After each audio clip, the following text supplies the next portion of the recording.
Okay, and welcome. Here we are in a tank that I certainly haven't featured before on my video channel. This is the Tier 9 Italian CC-1 Mark II. This is the penultimate tank in the new Italian TD line. I guess it's not that new anymore. These are incredibly heavily armoured tanks with an autoloader, but an autoloader with a difference, an autoloader that basically has an intra-clip of quite significant time. This thing, I think it's 8.5 seconds, something like that, so I think it's 8.5. It's hardly your traditional autoloader like say a Foch where you can shoot all 4 shells in about 10 seconds and then move on. This thing you're looking at basically 4 lots of 8.5, so the best part of almost 30 to 40 seconds to pump out a whole clip. So really you don't attempt to fire it as an autoloader. You basically fire off individual shots, pull into cover and pop out in 8.5 seconds and fire the next one. So it's a bit like a high DPM gun, but then you have a 22.5 second reload when your clip runs out, which is not bad for a tank with a clip. You compare that say to the Foch, which is about I think 45 seconds. Particularly I think that's the 155. I don't think the Foch B is much better. That's got a 6 shell clip. Anyway, what is the strengths of this tank? It's the frontal armour. This thing has godlike armour on the front, so long as you can't see the lower plate.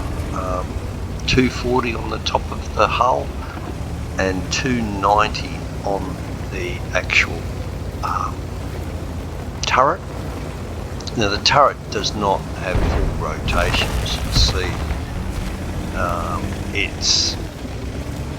It's a reasonable arc. It's probably about 70 degrees, something like that it's got 60 to 70 degrees, which is pretty useful.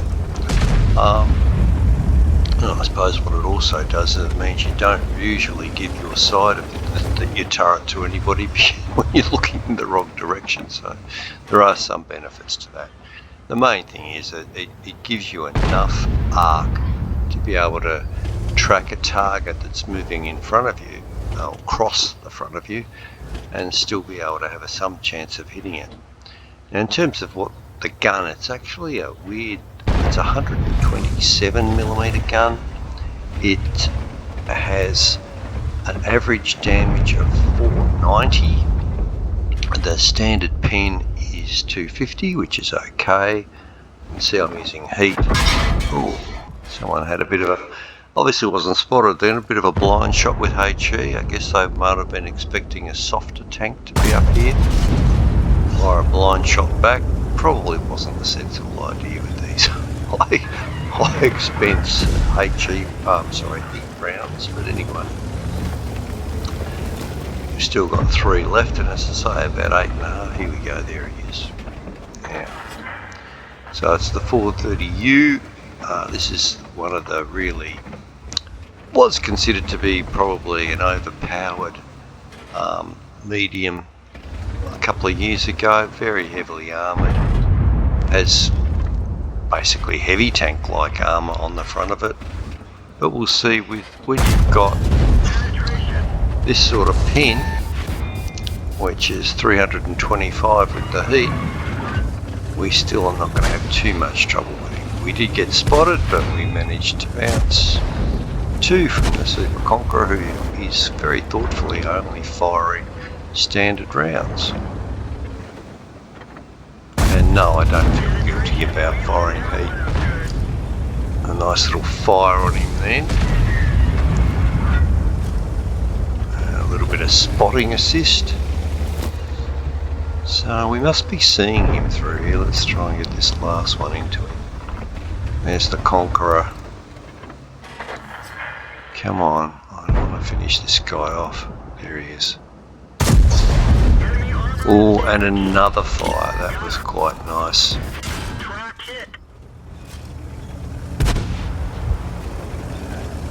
Yeah, so the Scratch 1 Tier 10 very heavily armoured medium tank quite quickly. Unfortunately we got spotted then, and we actually got pinned by the E50. Well, not surprisingly, the E50 has a very accurate and impressive gun. He's only firing standard, so he must have got our lower plate, or he got the side of our turret or something like that. Now we've got to get the lower plate on this Super Conk. And there we go.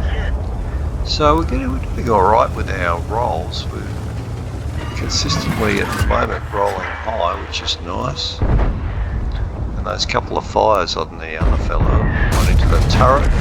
Ooh. Someone else finished him off, but those two are now gone, which is good. Probably even with the 325mm pen, the inaccuracy of this thing, and it's not a snipey gun, it's a very inaccurate gun. I'm probably not going to be able to pen the T30 from here. Here we go.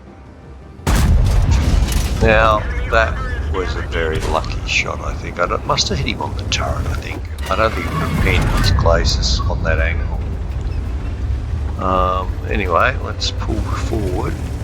So we've done 3,500 damage. We've blocked almost 2,700 damage, and we can pull forward now and finish this game off. Our team has won on both flanks. We've certainly held them up on this side and destroyed two of their better tanks. They might not have been their better players, but it doesn't really matter. Oh, he's going to fire at us, definitely. Yep, and he bounces right off our turret. Again, we were lucky not one of them was firing premium rounds, which is unusual these days. And it's a sure way to lose a game, to be honest. Unless you fire a bit of premium, you really are putting your team and yourself at a significant disadvantage. Anyway, push up a bit further, we might get one more shot in if we're lucky. Wasn't really expecting this shot to work, but look how inaccurate the gun is, but there you go. It went straight to the centre, and that was not a bad battle. 1,000 plus damage, 3.5 blocked. Right, so here we are back in the garage after that sort of reasonably good game. Certainly that's the best game I've had in this thing. I haven't played a lot of games in this all up. I've only had it a little while. But yeah, so this is the Tier 9 Italian auto-loading TD, the heavily armoured tank. The lower plate's certainly vulnerable on these things, but they are hull-down monsters. They have been nerfed. I think this one did receive some sort of a nerf, but certainly the Tier 10 one was nerfed slightly at least. Anyway, let's have a look at the results from that game. So it was a mastery level 2.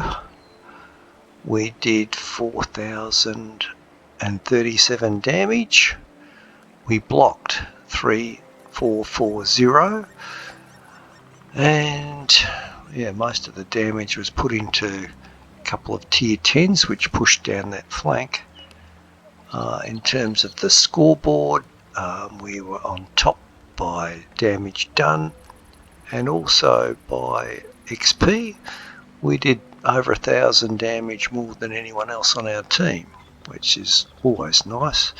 But again, like, these tanks perform really well in certain circumstances when you can basically get into a relatively hull down position. Particularly when the enemy are struggling to see you, you can do very well. And even in terms of money, we can see we did alright there too. So I did have a couple of personal reserves running, which basically is what just pushed us into profit there. So we would have lost a little bit of money had we not had that running. Anyway, that was a good little game. Thanks for watching.